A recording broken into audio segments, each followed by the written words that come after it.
Assalamualaikum warahmatullahi wabarakatuh. Kami dari kelompok 3 ingin mempresentasikan hasil kerja sama kami tentang analisis dan penerapan perangkap lunak pada sistem LRP pada PT Telkom.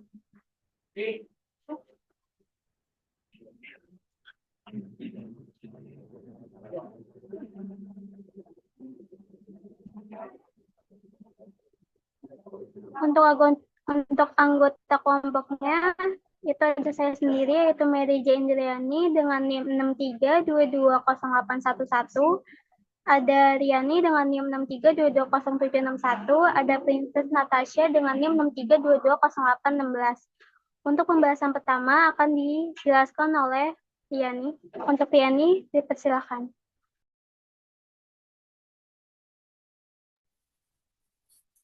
Yang pertama ada ruang lingkup. Pada pembahasan ini terfokus pada analisis software sistem informasi akuntansi yang digunakan pada PT Telkom.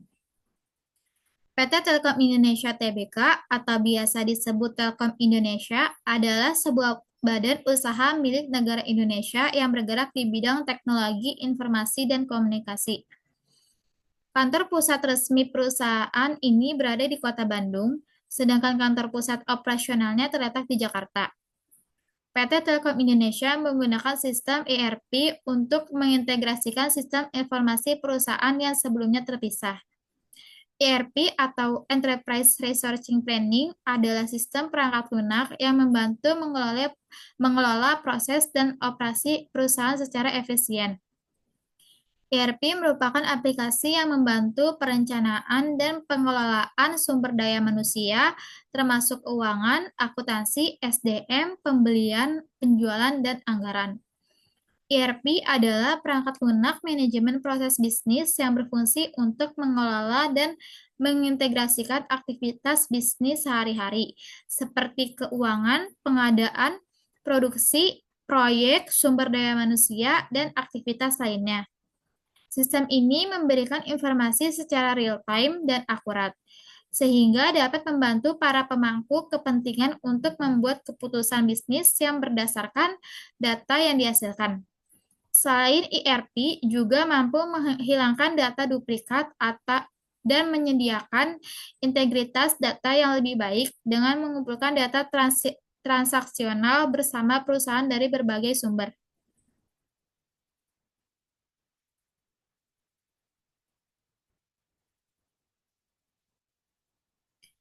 Yang kedua ada struktur organisasi. Yang pertama yaitu adalah General Manager. Di bawah General Manager ada Manager Access Area, Manager Operation, Manager Manager Outside, Manager Optimalisasi, Manager Gudang. Di bawah Manager Access Area ada Asman CCA, Asman CAM, Asman Mifran, Asman Daman, Asman CPE, Asman TOS. Di bawah Asman CPE ada CVP CPE, CVP Public PON. Yang ketiga ada proses bisnis berjalan. ERP yang digunakan oleh PT Telkom adalah SAP R-3 Enterprise. Diterapkannya alat bantu ERP ini dikarenakan tuntutan suatu perusahaan untuk mengikuti standar internasional. Legacy Information System, bagaimana peran penjualan, analisis terhadap biaya, dan bagaimana penulisan best practice, best process, dan best functionality ke dalam suatu perangkat lunak. Bagi perusahaan sendiri, manfaat utama yang didapat adalah integrasi dari komponen-komponen yang ada di dalam perusahaan. Bisnis telekomunikasi merupakan bisnis dengan tingkat perubahan yang cukup tinggi. Lingkungan ini menuntut perusahaan untuk dapat bergerak cepat dan responsif terhadap perubahan. PT Telkom menerapkan sistem ERP berbasis SAP dengan tujuan yang sama, yaitu meningkatkan integrasi antar unit-unit bisnis yang ada di dalamnya. Selanjutnya kita masuk ke sistem berjalan. Yang pertama adalah use case diagram.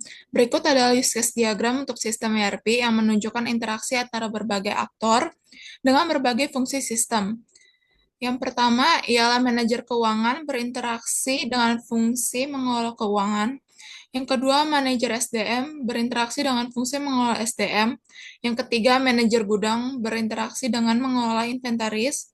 Yang keempat, manajer produksi berinteraksi dengan mengelola produksi. Yang kelima, karyawan berinteraksi dengan berbagai fungsi operasional termasuk produksi, SDM, dan inventaris. Yang keenam, pelanggan berinteraksi dengan sistem untuk menerima pesanan. Yang kedua adalah activity diagram. Sistem ERP mencakup berbagai siklus yang mencerminkan alur kerja bisnis utama dalam suatu organisasi. Setiap siklus mengolah aspek spesifik dari operasi bisnis. Berikut adalah siklus-siklus utama yang biasanya ada dalam sistem ERP. Yang pertama itu adalah siklus pendapatan atau revenue cycle. Fungsi utamanya ialah mengelola aliran pendapatan perusahaan mulai dari menerima pesanan pelanggan hingga penerimaan pembayaran.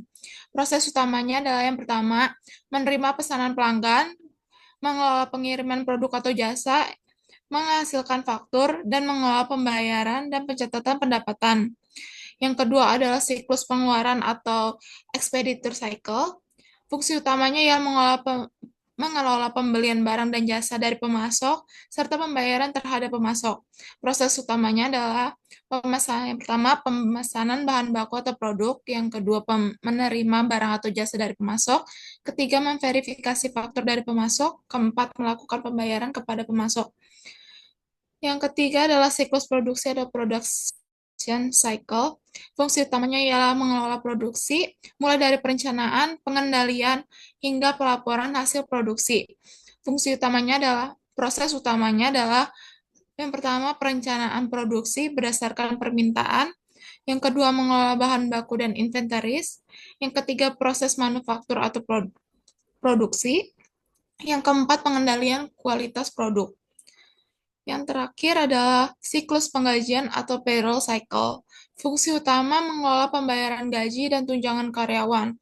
Proses utamanya adalah yang pertama, mengelola data karyawan. Yang kedua, menghitung gaji, tunjangan, dan pajak.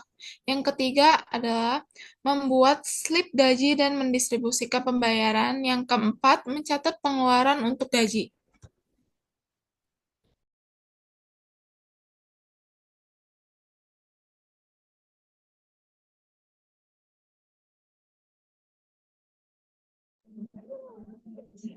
Pada tahap ini, data transaksi direkam atau disimpan dan dikonversi menjadi bentuk yang dapat diproses oleh komputer.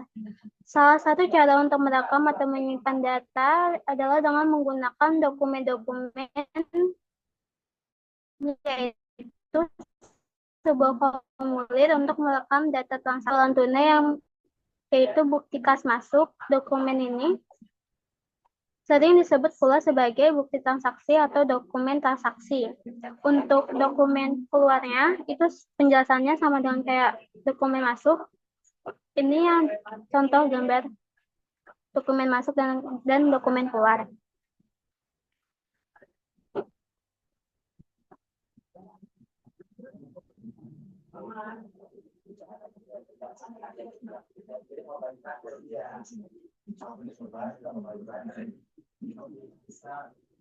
Permasalahan pokok yang terjadi pada sistem itu ada dua, yaitu data yang tidak akurat dapat mempengaruhi keputusan bisnis.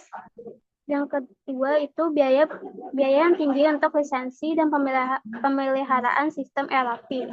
Pemecahan masalahnya itu dengan menerapkan proses validasi data yang ketat dan pelatihan berkelanjutan untuk memastikan penginputan data yang benar. Yang kedua itu dengan melakukan analisis biaya manfaat secara keseluruhan sebelum keputusan pembelian dan mempertimbangkan solusi ERP berbasis cloud yang mungkin lebih terjangkau.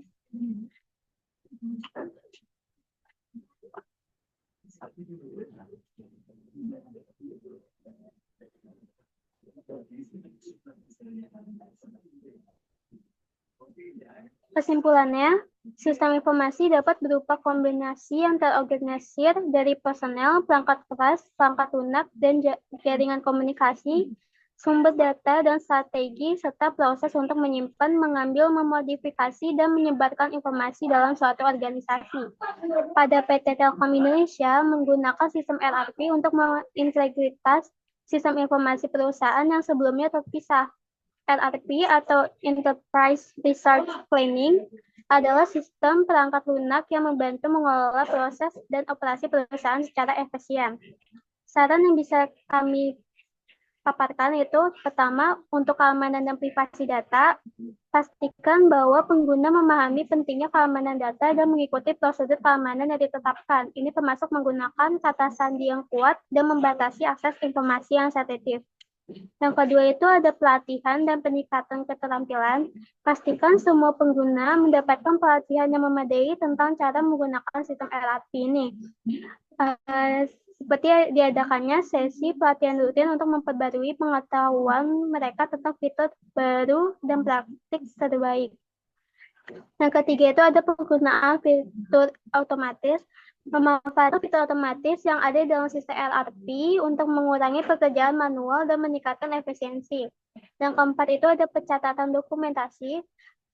Selalu catat proses dan prosedur yang diikuti dalam penggunaan ERP. Dokumentasi ini dapat menjadi referensi yang berguna bagi pengguna baru dan membantu dalam audit. Yang keempat itu dengan memanfaatkan dukungan teknis. Jangan ragu untuk menghubungi tim dukungan teknis ERP jika mengalami masalah atau kesulitan. Mereka akan memberikan solusi yang cepat dan efektif. Sekian dari presentasi dari kelompok 3. Kurang lebihnya mohon maaf. Wassalamualaikum warahmatullahi wabarakatuh.